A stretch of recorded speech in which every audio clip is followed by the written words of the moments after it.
इन दरवाजों में से बाहर निकलना ही पड़ेगा, और 10वें दरवाजे में से निकल जाओ तुम, तुम्हारी मुक्ति नहीं होने वाली।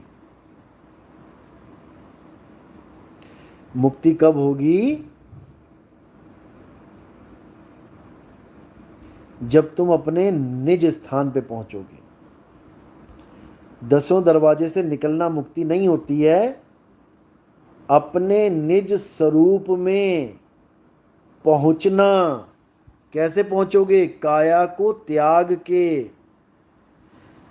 काया को कैसे त्याग पाओगे? जब शब्द गुरु चुंबक की तरह तुम्हें खींचेगा, तब तुम इस काया से बाहर हो सकते हो, नहीं तो तुम्हारे बस की बात नहीं है। काया के अंदर छुप जरूर सकते हो, जैसे बाकी जोगी छुपे, तुम भी छुप जाओ। स्थूल के अंदर सूक्ष्म, सूक्ष्म के अंदर कारण, कारण के अंदर महाकारण, महाकारण के अंदर कैवल्य, हंस, देहियां ही देहियां बना रखी हैं। छुपो, कहां छुपते हो? एक गड्ढे के अंदर दूसरा गड्ढा, दूसरे गड्ढे के अंदर तीसरा गड्ढा, चौथा गड्ढा, पांचवा गड्ढा, 100 गड्ढे खोद लो तुम अंदर, अलग अलग साइज के, छोटे से छोटा, सूक्ष्म से सूक्ष्म।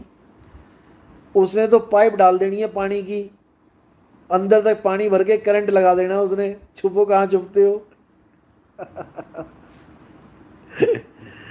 भाई वो निकालेगा बाहर।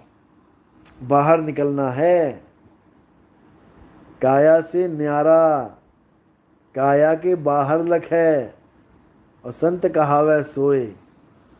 ये काया में परमात्मा दिखाने वाले सतयुग से द्वापर, त्रेता, कलयुग आ गया। ये शरीर में परमात्मा दिखाने वाले 36 गुरु आए, 36 चले गए। शरीर के अंदर परमात्मा बोलने वाले। जबकि नानक साहब ने कहा अजूनी सैभंग एको सतनाम, करता पुरख निरपौ निर्वैर, अकाल मूरत। अजूनी यानी जो जूनों से रहित है। वो जून के अंदर नहीं है कि किसी के शरीर के अंदर परमात्मा आके बैठ गया। प्रेत बना दिया तुम लोगों ने परमात्मा को। तो इन चीज़ों से, इन चक्करों से बाहर आ जाओ और ज्ञान को समझो।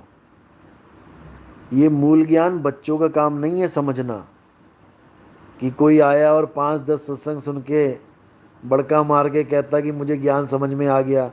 बड़े बड़े धुरंधर फेल हो जाते हैं।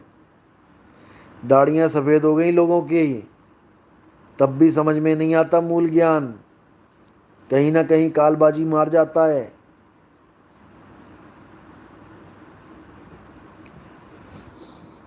तो पक्के होके आओ, जिसने भी आना है, जल्दबाजी मत करो।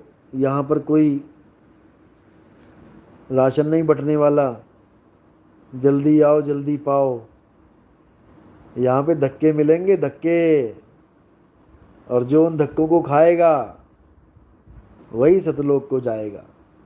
द्वार धनी के पड़े रहो और धक्का धनी का खाओ। अरे कबहू धनी निवाजी हैं, जो दर छाड़ न जाओ। अब साहेब ने भी कोई कमी थोड़ी नहीं छोड़ी है। पहले धक्के भी दे दिए अच्छी तरह, और फिर ये भी बोल दिया कि छोड़ के भी मत चले जाना, धक्के ही मिल रहे हैं, धक्के अच्छे हैं, क्योंकि उसके बाद सिंहासन मिलेगा दरवाजा जब खुलेगा। अब तो जाए चढ़े सिंहासन, मिले हैं सारंग पाणी, और राम कबीरा एक भय है, और कोई न सके पहचानी। तो राम कबीरा तो एक ही हैं, बस दुविधा है। आत्मा परमात्मा एको करे, अंतर की दुविधा अंतर मरे। दुविधावश हम अलग हो गए हैं। इस दुविधा को खत्म कर देना है। जो तू चाहे मुझको, छोड़ सकल की आस। सकल क्या होता है? जो कुछ तुम्हें दिखाई दे रहा है, वो सकल है, सकल सृष्टि, उसमें गुरु का शरीर भी आ जाता है। क्या गुरु का शरीर तुम्हें दिखाई नहीं दे रहा? वो सकल में नहीं है क्या? जो तू चाहे मुझको, यानी जो तू परमात्मा को यानी परम अवस्था को चाहता है, छोड़ सकल की आस, सबकी आस छोड़ दे, भूल जा। मानुष की तू प्रीति त्याग, अविनाशी तू मन में राख। मानुष की तू प्रीति त्याग क्यों बोला? क्योंकि इंसान इतना विवेकी तो हो जाता है, समझ जाता है कि जिससे वो प्रेम करेगा उसके जैसा ही स्वरूप हो जाएगा। जहां उसकी आस होगी वहीं उसका वास होगा, इतना तो समझा दिया गुरुआ लोगों ने तुम्हें। लेकिन आस जुड़वा कहां दी तुम्हें, ये नहीं समझ में आ रहा है। आस उन्होंने अपने मानुष तन से जुड़वा दी तुम्हारी। इसलिए बाबा नानक को कहना पड़ा मानुष की तू प्रीति त्याग। वरना ये थोड़ी नहीं कह रहे हैं कि तुम मनुष्य से प्रेम करना छोड़ दे,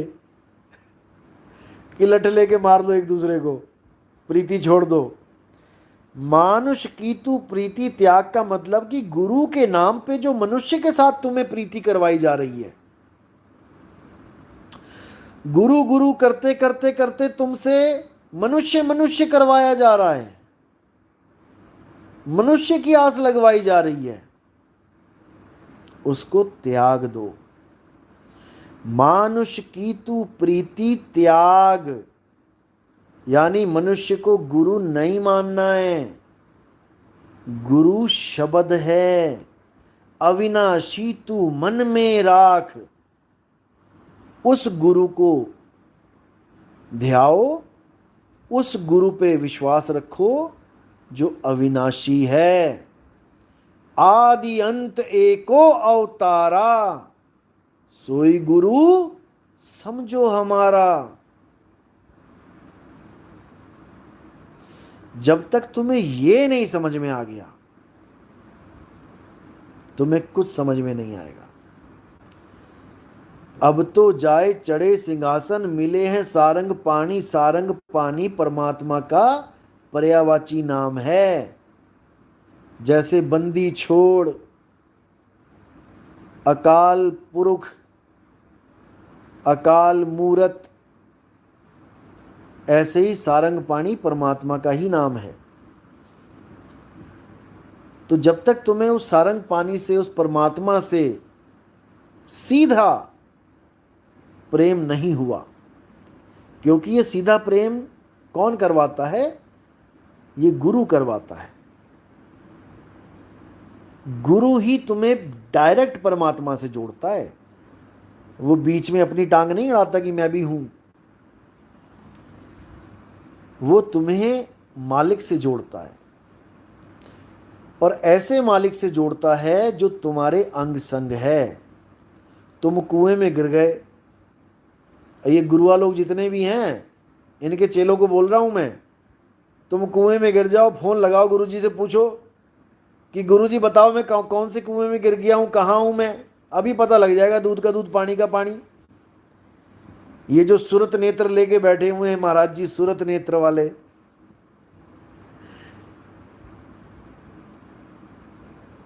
एक महात्मा बोलता है कि सूरत नेत्र जिसके पास होता है वो सब कुछ जान जाता है, और इसी का चेला इसके पास आके छोड़ के चला गया, तो उसको पीठ पीछे गालियां दे रहा था कि ये नितिन दास का चेला है, ऐसे ऐसे ऐसे करके चला गया। अरे भाई, तेरी सूरत नेत्र को क्या हो गया था? मोतियाबिंद हो गया? भाई, शेर के बच्चों से पंगा ले रहे हो तो कुछ तो मिलेगा। जब शेर के बच्चों से पंगा लोगे तो कुछ तो मिलेगा ना, तो सहने को तैयार भी रहो, क्योंकि अपने चेले तो पारखी हैं।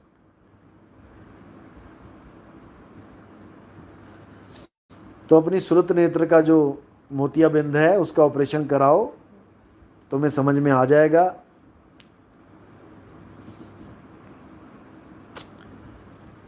देखो, बाणियां हजार हैं, वाणियाँ बहुत हैं, अनंत वाणियाँ हैं। वाणी बहु प्रकार की जिसका आदि ना अंत, और जो वाणी तेरे काम की ताका कर साधंत।